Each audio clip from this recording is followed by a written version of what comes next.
melalui NIM 1264062020104 dari kelas Manajemen Keuangan Syariah 3C. Di sini saya akan menjawab pertanyaan dari UAS Perilaku Islami Organisasi. Oke, yang pertama pertanyaannya seperti ini. Persepsi dan komunikasi akan menjadi hal utama dalam organisasi karena tanpa persepsi dan komunikasi yang baik akan mengakibatkan retaknya dalam berorganisasi. Berikan contoh permasalahan persepsi dan komunikasi kurang baik dalam organisasi dan sertakan solusi yang tepat menurut Anda. Di sini saya menjawab, kemampuan berkomunikasi yang baik akan membantu kita untuk menyampaikan semua pesan penting kepada anak buah dengan baik. Pesan itu mungkin saja berupa informasi mengenai adanya perubahan kebijakan dari perusahaan, pemaparan job desk kepada masing-masing anggota tim, atau sekedar menjalin komunikasi sehari-hari dengan para anggota tim. Tetapi jika semua itu tidak disampaikan dengan cara komunikasi yang tepat, maka bisa saja menimbulkan salah persepsi. Ketika ada perubahan kebijakan dari perusahaan dan kita tidak menyampaikannya dengan tepat kepada anak buah, maka hal itu mungkin saja akan menimbulkan gejolak. Perubahan kebijakan dianggap mengganggu kenyamanan kerja anak buah. Ketika kenyamanannya terganggu, maka bisa menimbulkan keresahan dan gejolak di kalangan anak buah. Namun, jika kita menyampaikannya dengan tepat, maka anak buah akan dapat menerimanya dengan baik pula. Atau ketika kita menjalin komunikasi dengan anggota tim dengan cara yang tidak tepat, maka mungkin saja hal itu akan menimbulkan isu atau gosip. Mungkin saja ada anak buah yang kurang senang ketika kita bercanda dengan anak buah yang lain, sehingga akan menimbulkan sebuah isu. Untuk itulah, kemampuan berkomunikasi di tempat kerja menjadi sangat penting bagi setiap karyawan, terutama bagi seorang manajer. Misalnya, ketika ada anggota tim yang salah mengerti mengenai informasi perubahan kebijakan, maka seorang manajer harus bisa memberikan pemahaman yang benar, tentu saja dengan bahasa atau gaya berkomunikasi yang sesuai. Oke, pertanyaan yang kedua, gaya kepemimpinan yang mungkin sering kita baca dalam beberapa literatur yaitu gaya kepemimpinan kontinum atau autokratis dan demokratis, gaya kepemimpinan managerial grid, gaya 3 dimensi sistem dari Redin, gaya 4 sistem dari Lincourt, dan gaya kepemimpinan situasional dari Hersey dan Blackhart. Dari kelima tersebut, pilih salah satu yang Anda sukai dan jelaskan alasan beserta contoh nyata dari yang Anda pilih tersebut. Di sini saya menjawab, saya lebih suka gaya kepemimpinan kontinum yang berupa kepemimpinan demokratis. Alasannya, karena dalam gaya kepemimpinan demokratis, anak buah atau bawahan mempunyai peranan penting dan dilibatkan dalam setiap keputusan. Setiap bawahan diberikan tugas dari atasan sesuai dengan kemampuan masing-masing. Kreativitas, kejujuran, usaha, dan tanggung jawab sangat terlihat jelas melalui gaya kepemimpinan demokratis. Komunikasi yang terjalin dari kepemimpinan ini bersifat dua arah, di mana setiap bawahan dapat menyampaikan masukan jika diperlukan. Sosok-sosok pemimpin dengan gaya kepemimpinan demokratis akan disegani oleh bawahan, bahkan menjadi favorit. Contoh nyata, ketua organisasi yang meminta anggotanya untuk berdiskusi masalah organisasi dan keputusannya diambil dengan dorongan dan bantuan dari ketua organisasi itu sendiri. Pertanyaan yang ketiga, berikan contoh dari nilai, norma, etika, moral, sikap, dan kepuasan kerja dalam organisasi yang menurut Anda dapat meningkatkan kualitas dan pengembangan organisasi tersebut. Nilai dan norma yang bisa meningkatkan kualitas dan pengembangan organisasi adalah nilai disiplin dan norma eksplisit dengan mematuhi peraturan resmi yang dipatuhi oleh orang-orang dalam organisasinya, seperti memakai pakaian kerja yang sesuai, jam kerja yang sesuai, serta berkomunikasi yang baik akan membuat kualitas organisasi meningkat. Etika dan moral yang baik seperti melaksanakan tugas dan wewenang sesuai ketentuan aturan yang berlaku, menjaga informasi yang bersifat rahasia, membangun etos kerja dan meningkatkan kinerja organisasi, dan menjalin kerjasama secara kooperatif dengan unit kerja lain yang terkait dalam rangka pencapaian tujuan, serta menjaga komunikasi antar pemimpin dan bawahan yang baik.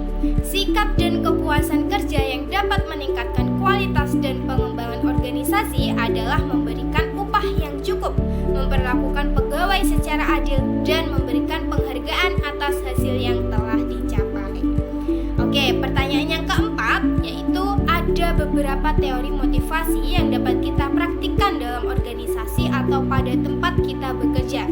Sebutkan teori motivasi yang Anda ketahui, kemudian pilih salah satu dari teori motivasi yang tepat menurut Anda, berikan alasan dan jelaskan.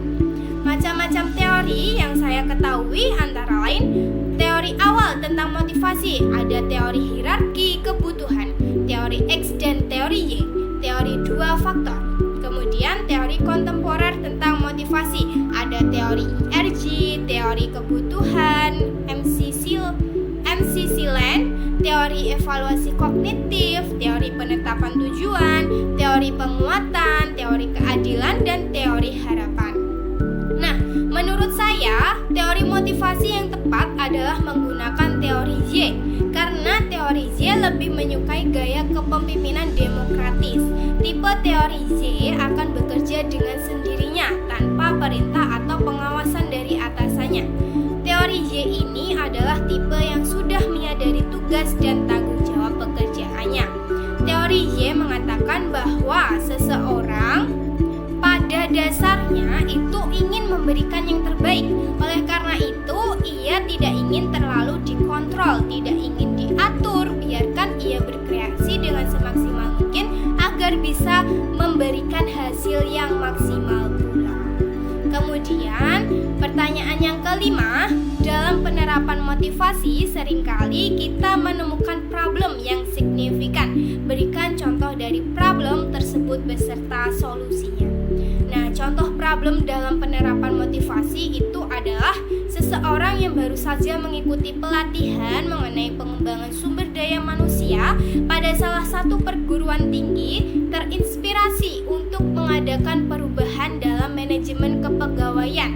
Karena setelah dianalisis secara ekonomi, tingkat ketidakhadiran pegawai ini dapat merugikan perusahaan sebesar 1 juta rupiah per minggu. Seseorang itu yakin dengan perubahan ini akan dapat mengurangi kerugian perusahaan. Nah, rencananya adalah setiap hari Jumat pukul 15.00 diadakan undian yang akan ditarik setiap minggu. Kartu absen semua pegawai yang bekerja penuh menaati jam kerja pada minggu itu akan dimasukkan ke dalam kotak undian. Nah, setiap minggu 2 orang pemenang akan mendapatkan hadiah. Pada setiap akhir bulan juga akan diadakan undian bulanan di mana pegawai yang tidak pernah absen saja yang akan diikutkan dalam undian. Undian bulanan menyediakan hadiah bagi satu pemenang berupa voucher uang tunai. Seseorang itu mengajukan rencananya kepada atasan dan atasannya menyetujuinya. Nah, dengan memberikan hadiah undian bagi mereka yang rajin masuk bekerja itu merupakan cara yang paling ampuh dilakukan untuk memberikan semangat kepada karyawan. Karena contoh kasus di atas dapat memberikan solusi permasalahan ketidakhadiran karyawan yang dapat merugikan perusahaan. Karena ketidakhadiran karyawan dapat merugikan penghasilan perusahaan. Oleh karena itu, lebih baik perusahaan memberikan uang lebih untuk karyawan agar semangat bekerja. Kemudian pertanyaan yang keenam, apa benar emosi dapat mengakibatkan kita tidak rasional? Jelaskan. Benar, alasannya karena emosi merupakan perasaan yang tidak dapat dikendalikan. Emosi sebenarnya adalah suatu bentuk penilaian. Pengalaman emosional seseorang biasanya merupakan hasil dari interpretasi subjektif terhadap suatu peristiwa yang terjadi saat itu. Intensitas emosi yang dirasakan terhadap suatu objek bergantung pada penilaian kita sendiri. Ketika kita menilai objek tersebut terlalu tinggi, semakin dalam pula perasaan kita. Sementara rasa sakit emosional yang kita rasakan biasanya bersumber dari pemikiran irasional. Jadi, semuanya kembali ke pemikiran kita masing-masing. Lanjut ke pertanyaan ke-7. Dalam organisasi, kita sering dihadapkan yang namanya konflik. Bagaimana sih jika Anda dihadapkan dengan intergroup konflik yang pada situasi ketiga dan berdampak disfungsional? Berikan solusi terbaik untuk mendobrak untuk masuk ke situasi kedua. Solusi yang terbaik adalah dengan melakukan kontak dengan kelompok yang menjadi lawan konflik. Hal ini bertujuan untuk membuka komunikasi antar kelompok yang selama konflik tidak berjalan dengan baik. Dengan komunikasi dapat mengurangi bias-bias yang terjadi dalam konflik dan dapat mengurangi prasangka-prasangka yang terjadi selama konflik. Nah, setelah terjalin komunikasi antar kelompok, maka haruslah mengadakan perundingan untuk membuat suatu kesepakatan yang dapat mengurangi konflik. Jika kesepakatan bersama telah ditetapkan, yang harus dilakukan setiap kelompok adalah menerima kesepakatan tersebut dengan lapang dada. Selanjutnya, setiap kelompok melaksanakan ketetapan yang telah disepakati bersama.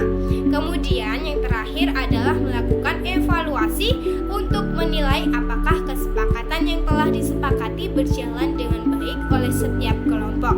Bila tidak berjalan dengan baik, maka proses evaluasi harus dilakukan oleh setiap kelompok. Evaluasi juga bermanfaat untuk mengidentifikasi hambatan-hambatan atau permasalahan yang terjadi setelah perundingan.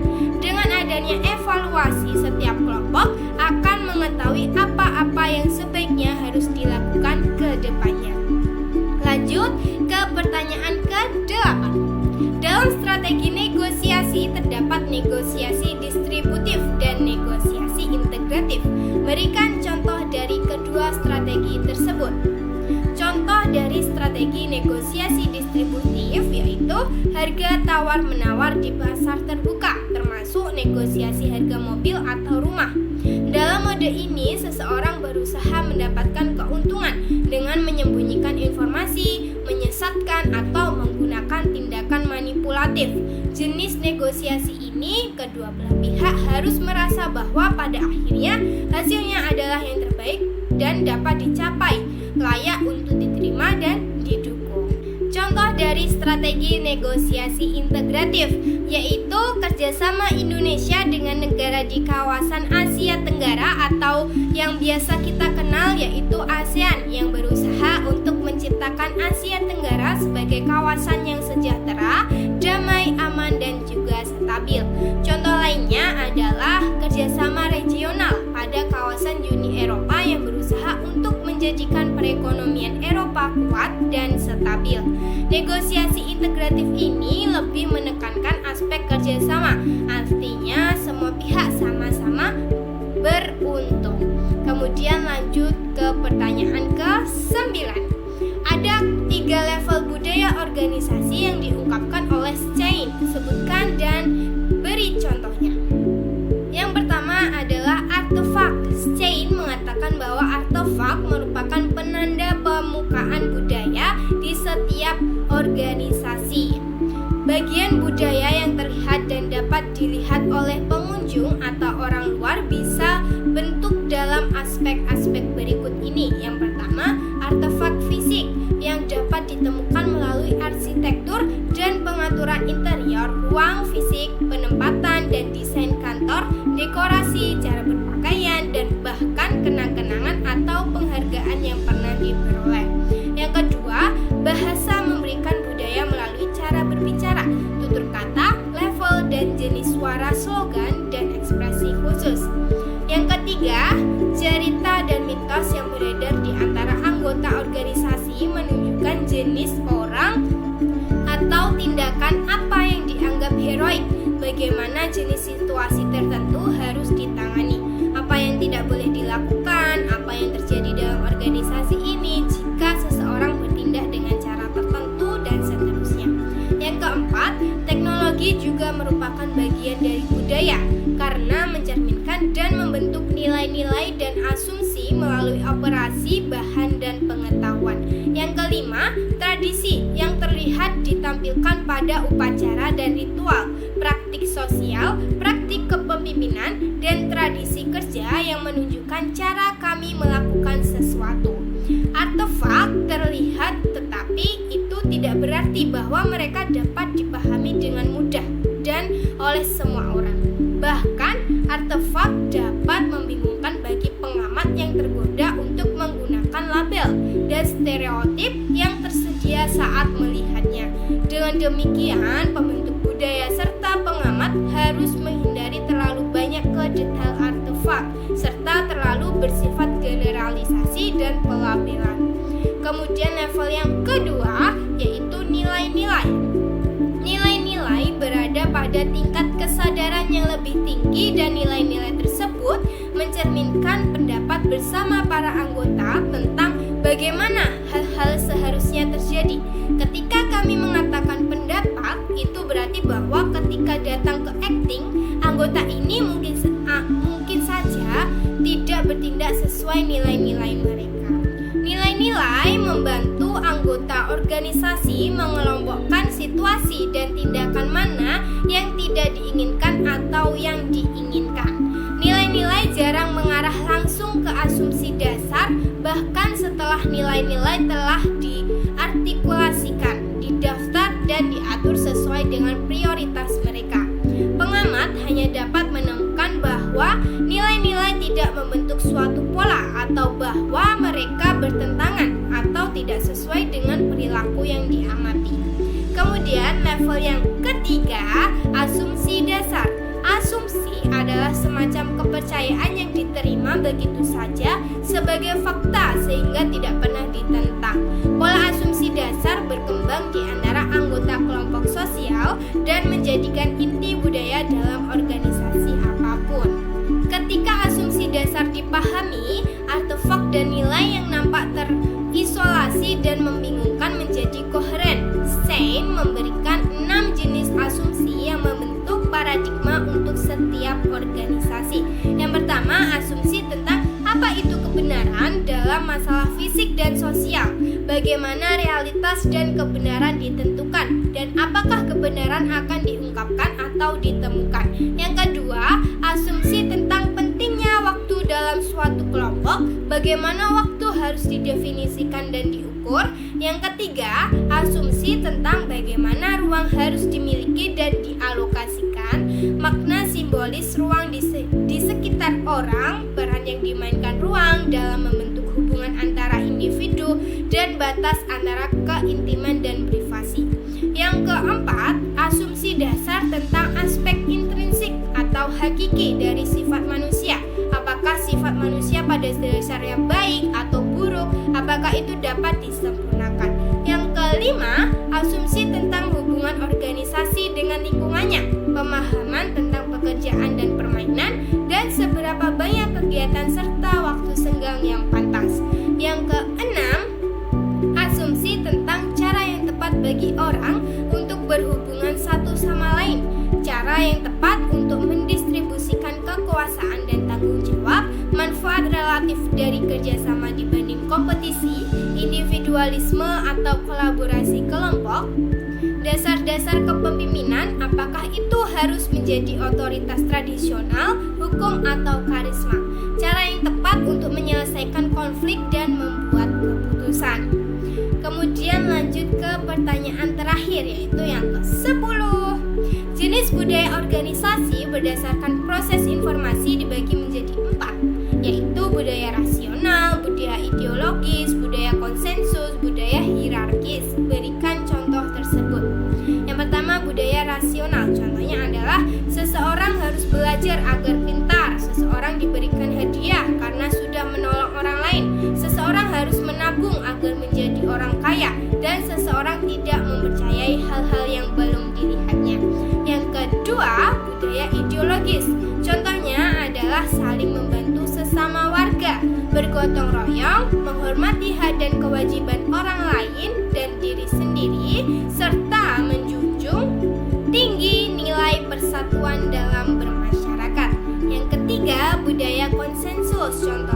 adalah musyawarah untuk mencapai mufakat. Yang keempat, budaya hierarki. Contohnya adalah dalam suatu perusahaan ditentukan oleh struktur, prosedur yang ditetapkan, dan tingkat otoritas. Karyawan dalam budaya ini mengetahui di mana mereka berada dalam rantai komando, siapa yang bertanggung jawab kepada mereka, kepada siapa mereka melapor, dan apa peraturannya. Nah, itu tadi adalah jawaban dari saya. Jika ada kurang lebihnya, saya mohon maaf. Wassalamualaikum warahmatullahi wabarakatuh.